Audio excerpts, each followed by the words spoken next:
The rain tapped a restless rhythm against the kitchen window as Emma Carter stood over the sink, scrubbing a pan that didn't need scrubbing. It was 9:47 p.m., and the house was too quiet. Michael should have been home hours ago. His text from earlier, "Late meeting, don't wait up," sat heavy in her mind, a pebble in a shoe she couldn't shake loose. 10 years of marriage had taught her his patterns, the way he'd hum off-key in the shower, the way he'd leave his socks in a ball by the couch. But lately, those patterns had frayed. The humming stopped. The socks stayed in the laundry basket unworn. She dried her hands on a towel, glancing at the clock again. 9:48. Her phone buzzed on the counter, a notification from their shared bank app. Another charge, $87.42 at a gas station 40 miles away. Her stomach twisted. Michael's office was downtown, a 10-minute drive. Why was he out there, in some nowhere town called Elmwood, on a Tuesday night? Emma wasn't the type to snoop. She'd always trusted him, his warm hazel eyes, his easy laugh, the way he'd pull her close after a long day and whisper that she was his anchor. But trust, she realized, was a fragile thing, like a glass ornament teetering on a shelf. She opened the app. The charges had been piling up for months. Coffee shops she'd never heard of, a florist 2 towns over, a motel bill from 3 weeks ago. Her breath caught. A motel. The word conjured images she didn't want to see. Michael's hands on someone else, his voice low and tender in a way it hadn't been with her in years. She set the phone down, her fingers trembling. The rain outside thickened, a curtain of sound that made the house feel smaller, tighter. She needed air. She grabbed her coat and keys, telling herself she was just going for a drive to clear her head. But as she pulled out of the driveway, her headlights cutting through the downpour, she knew where she was headed. Elmwood. 40 miles. She'd see for herself. The highway stretched dark and slick, the wipers slapping a frantic beat. Her mind raced faster than the car. Maybe it was nothing. Maybe he'd been helping a friend, or, God forbid, planning a surprise for their anniversary next month. But the motel receipt gnawed at her. $129 for one night. No explanation. No mention of a work trip. She gripped the wheel tighter, her knuckles whitening. Elmwood was a speck of a place, a gas station, a diner, a cluster of tired houses under sagging power lines. She slowed as she passed the gas station from the charge, its neon sign flickering. Open 24/7. No sign of Michael's silver Toyota. She circled the block, her pulse thudding in her ears, until she spotted it. A squat, single-story motel with a blinking vacancy sign. The Elmwood Inn. Her heart sank. There, in the parking lot, was his car, parked crookedly under a street lamp. She pulled into a spot across the street, cutting the engine. The rain blurred the windshield, turning the world into a smear of light and shadow. She squinted, watching. The motel's office door swung open, and a figure stepped out, tall, broad-shouldered, familiar. Michael. He tugged his jacket collar up against the rain, his head ducked as he jogged toward his car. But he wasn't alone. A woman followed, her blonde hair catching the light as she laughed, her hand brushing his arm. They paused by his Toyota, and Emma's breath hitched as Michael leaned in, his lips grazing the woman's cheek. It wasn't a kiss, not quite, but it was close enough to twist a knife in her chest. She fumbled for her phone, snapping a blurry photo through the rain-streaked glass. The woman climbed into a red sedan parked nearby, and Michael slid into his own car. Their engines roared to life, and within moments, they were gone, taillights fading into the storm. Emma sat there, the silence deafening, her hands cold against the steering wheel. Who was she? How long had this been going on? And why hadn't she seen it sooner? The drive home was a haze. She stumbled into the house just after midnight, the kitchen clock mocking her with its steady tick. Michael's keys weren't on the hook. His coat wasn't slung over the chair. He wasn't home. She sank onto the couch, the photo still burning a hole in her phone. She zoomed in, studying the woman's face, pretty, younger than her, with a smile that looked too easy, too carefree. Emma's throat tightened. She didn't cry. Not yet. Instead, She opened her laptop and typed Elmwood into the search bar. Reviews popped up. Cheap but clean. Good for a quick stop. Nothing useful. Then she checked the bank app again, cross-referencing dates. The motel charge wasn't a one-off. There were others, different places, different amounts, stretching back 6 months. Her mind spun. This wasn't a fling. This was a pattern. A life she didn't know about. She heard the front door creak open and froze. Michael stepped into the living room, his hair damp, his smile practiced. He shrugged off his jacket, moving past her with a casual ease that made her skin crawl. He climbed the stairs, his footsteps fading, oblivious to the storm brewing in her silence. She waited until the house settled, then opened the photo again. The woman's face stared back, a mystery she couldn't unsee. Tomorrow, she'd dig deeper.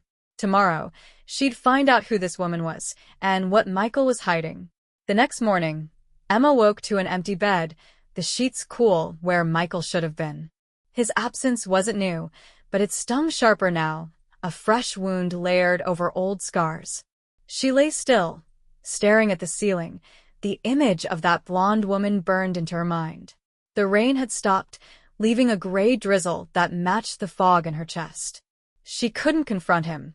Not yet. She needed proof, something solid to hold up against his lies. She moved through the house like a ghost, brewing coffee she didn't drink, her hands restless. The laptop sat on the counter, a silent accomplice. She opened it, her fingers hovering over the keys. The bank app was a start, but it wasn't enough. She logged into their shared cloud account, a digital attic of photos and files they rarely touched. Michael wasn't careful, he never had been. She scrolled through folders, her pulse quickening with every click. Vacation snaps, tax documents, nothing incriminating. Then, buried in a folder labeled Work Miscellaneous, she found it, a scanned receipt from a diner in Elmwood, time-stamped 2 months ago. A handwritten note in the margin read, "Dinner with $1.42. A single letter, a breadcrumb. She leaned closer, her breath shallow. The receipt was for 2 meals, 2 drinks, a tip scribbled in Michael's slanted handwriting. She cross-checked the date with the bank app, another charge, same day, same town. Her stomach churned. This wasn't a one-night slip. This was deliberate, repeated, a thread she could pull until the whole tapestry unraveled. She grabbed her keys again, the decision forming before she could second-guess it. Elmwood wasn't just a dot on a map anymore, it was a key. The drive felt shorter this time, the highway familiar under her tires. She parked near the diner from the receipt, a faded sign reading, "Maggie's Place," swinging in the breeze. Inside, the air smelled of grease and burnt coffee. She slid into a booth, her eyes scanning the room. She ordered a coffee she wouldn't touch, her mind elsewhere. She watched the door, half expecting Michael to walk in, but the place stayed quiet, a handful of locals hunched over their plates. The receipt burned in her pocket. She pulled it up on her phone, zooming in on the note. She needed a name, a face. The waitress returned, her eyes tired, and Emma pointed to the photo. The woman squinted, then nodded. She'd seen him, tall guy, dark hair, came in sometimes with a blonde. Emma's chest tightened. The waitress didn't know names, but she remembered them laughing, sharing a booth in the corner. It was enough. Emma left a tip and slipped out, the pieces clicking into place. Back in the car, she opened her phone again, searching Michael's social media. He rarely posted, but his friends did. She scrolled through tags, her fingers trembling. A photo from a work event last year caught her eye. Michael with a group, and there, on the edge, a blonde woman in a red dress, her arm brushing his. The caption named her, Ashley Davis. Emma's breath hitched. She clicked the profile. Private, but the profile picture showed that same easy smile from the motel parking lot. Ashley Davis. The name echoed in her skull, a drumbeat of betrayal.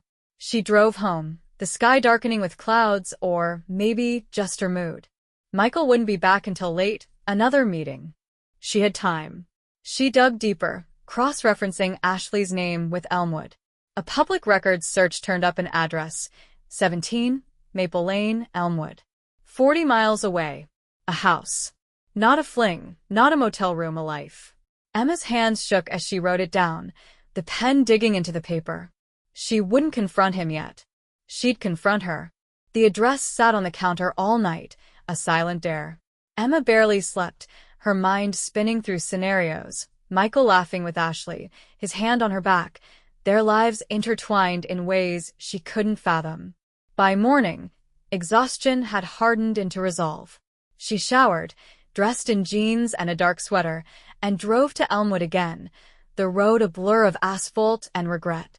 She didn't know what she'd do, but she needed to see it. Ashley's house, her world, the place Michael had chosen over their own. Maple Lane was a quiet street, lined with modest homes and overgrown lawns. Number 17 was a pale blue bungalow, a tricycle tipped over in the yard. Emma parked a block away, her hands clammy on the wheel. A tricycle. A child. The thought hit her like a punch, stealing her breath. She watched the house, her eyes locked on the front door. A curtain twitched, and she sank lower in her seat, her heart racing. Minutes stretched into an hour, the silence broken only by a dog barking somewhere down the street. Then the door opened. Ashley stepped out, her blonde hair tied back, a toddler on her hip. The boy was small, maybe 3, with dark hair and hazel eyes, Michael's eyes. Emma's stomach dropped. She fumbled for her phone, snapping photos through the window, her hands unsteady. Ashley set the boy down, letting him toddle toward the tricycle, her laughter carrying across the yard. She looked happy, oblivious, a mirror of the life Emma had once had. The resemblance was uncanny. The way the boy scrunched his nose, the tilt of his head. Michael est son. Her husband's child. Emma's mind reeled. She calculated dates, her thoughts a tangle of numbers and memories. 3 years ago, Michael had been traveling more. Work trips, he'd said. She'd been busy with her own job, trusting him, never questioning the late nights. Now it made sense. The charges, the motels, the distance in his touch. He'd built a second family, a secret stitched into the fabric of their marriage. She stayed until Ashley went inside, the boy trailing behind her. The street settled back into stillness, but Emma's world had shifted. She drove home, her hands numb on the wheel, the photos a weight in her pocket. She couldn't confront Michael yet, she needed more. She needed to know how deep this went, how long he'd lied. And Ashley, did she know? Was she a victim too, or a willing player in this game? That night, Michael came home late again, his tie loosened, his smile rehearsed. Emma watched him from the couch, her face a mask. He moved through the house like nothing had changed, oblivious to the storm brewing in her silence. She waited until he slept, then slipped downstairs, her laptop glowing in the dark. She searched Ashley Davis again, digging through cached pages and old posts. A mention of a Michael in a friend's comment, dated 2 years back, sent a chill down her spine. She was closing in. Emma spent the next day planning, her mind a battlefield of doubt and determination. She couldn't live with the questions anymore. Ashley held answers, whether she knew it or not. She drove to Elmwood again, the blue bungalow looming larger in her mind with every mile. She parked down the street, her hands steady now, fueled by a cold fury. She'd written a note, simple, anonymous. Meet me at Maggie's Diner, 2 p.m. We need to talk about Michael. She slipped it into Ashley's mailbox under the cover of dusk, her heart pounding as she walked away. The next afternoon, she sat in the diner, a corner booth shielding her from the door. She nursed a cold coffee, her eyes flicking to the clock. 1:58, the bell above the entrance jingled, and Ashley walked in, her face a mix of curiosity and unease. She was prettier up close, her skin smooth, her eyes bright with an innocence Emma envied. She slid into the booth across from Emma, her hands clasped tight. Emma studied her, searching for guilt, but found only confusion. Ashley's gaze darted around, then settled on Emma, her brow furrowing. Emma slid a photo across the table, the blurry shot from the motel, Michael's lips near Ashley's cheek. The color drained from Ashley's face, her fingers trembling as she touched the image. Emma watched, her chest tight, as recognition flickered in Ashley's eyes. She didn't deny it. She didn't explain. She just stared, her breath shallow. Emma leaned forward, her voice a whisper in her own mind, though she kept it locked inside. Ashley's reaction was enough shock, not defiance. She didn't know about Emma, about the wife 40 miles away. Michael had lied to them both.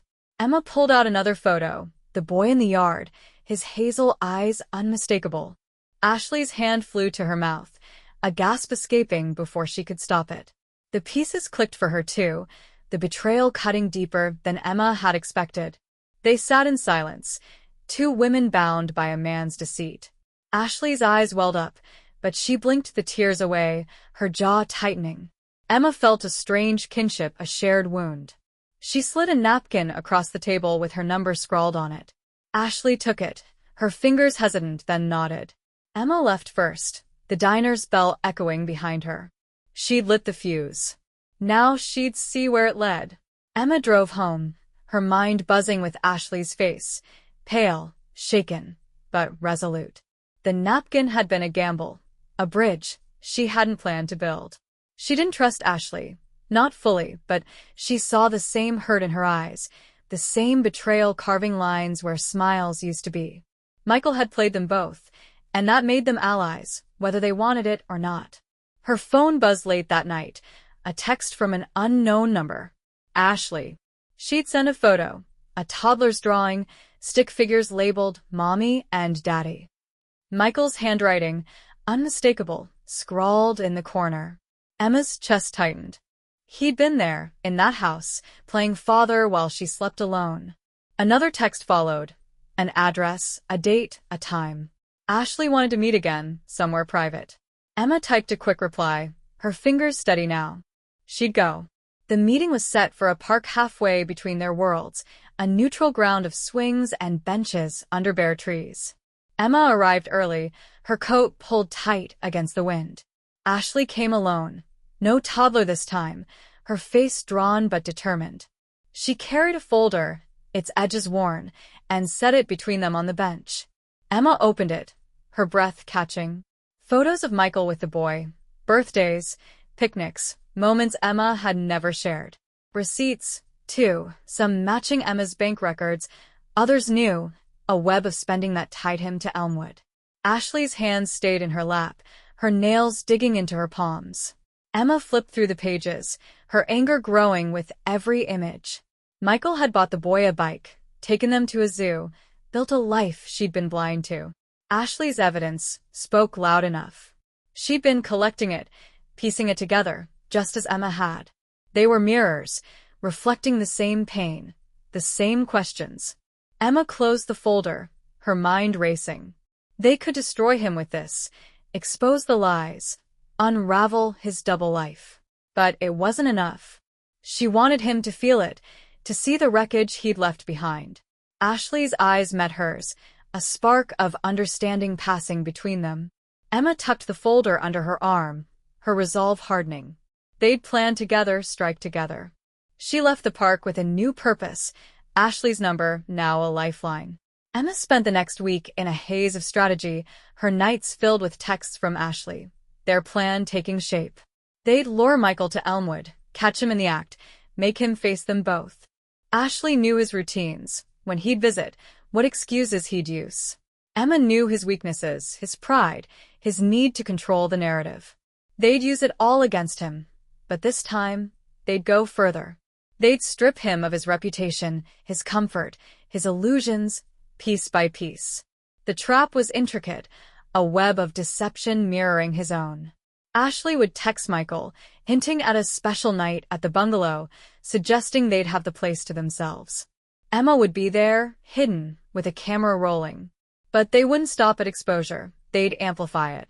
They'd invite his coworkers, his boss, under the guise of a surprise work event, claiming Michael had organized it. The clash of his two worlds would be public, undeniable, and humiliating. Friday came, the air thick with tension. Emma drove to Elmwood, parking a street away from Ashley's house. She slipped inside, the bungalow quiet except for the hum of a fridge. Ashley met her in the kitchen, her face pale but steady. The boy was with a sitter, the house theirs for the night. They set up the camera in the living room, angled to catch the door, the couch, the moment of reckoning.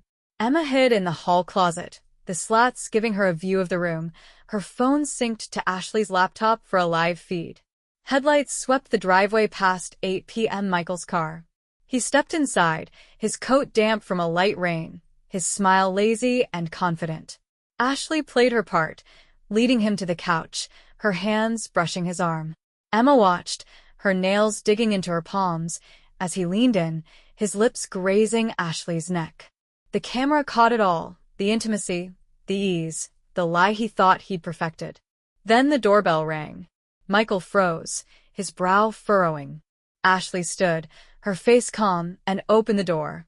His boss, 2 co-workers, stepped in, confused but smiling, expecting a party. Emma emerged, her shadow falling across the room. Michael's eyes widened, darting between her, Ashley, and the stunned guests. The air thickened, his mouth opening and closing. The camera rolled, the live feed streaming to Ashley's laptop, capturing his panic. His boss frowned, sensing the tension, while the co-workers shifted awkwardly. Emma held up her phone, the motel photo glaring on the screen. Ashley stepped forward, the folder of evidence in hand, her voice silent but her presence deafening. Michael's world collapsed in real time, his lies exposed to the people he'd worked to impress. Emma watched Michael stumble out of the bungalow that night, his face ashen, his car peeling away. Ashley stood beside her, the camera still rolling, the guests murmuring as they left, their confusion turning to whispers. The revenge wasn't over. They uploaded the video to a private server, then sent a link to Michael's entire office email list, edited to show his arrival, the intimacy, the confrontation, captioned simply, "The real Michael Carter." No violence, no threats, just the truth laid bare. Within hours, his phone would light up with questions, his reputation shredded. The next day, Emma filed for divorce, her lawyer's office a sterile contrast to the chaos she'd unleashed. She sent Michael the papers, attaching a still from the video, no note, just the image. He didn't fight it. He moved out, his belongings gone in a frantic afternoon, leaving the house hollow. Ashley texted updates. The boy was asking for Daddy, and she was navigating the fallout with daycare and explanations. Emma felt a pang, but it faded. They'd both been pawns in Michael's game, and now they held the board. Weeks passed. The video spread beyond the office.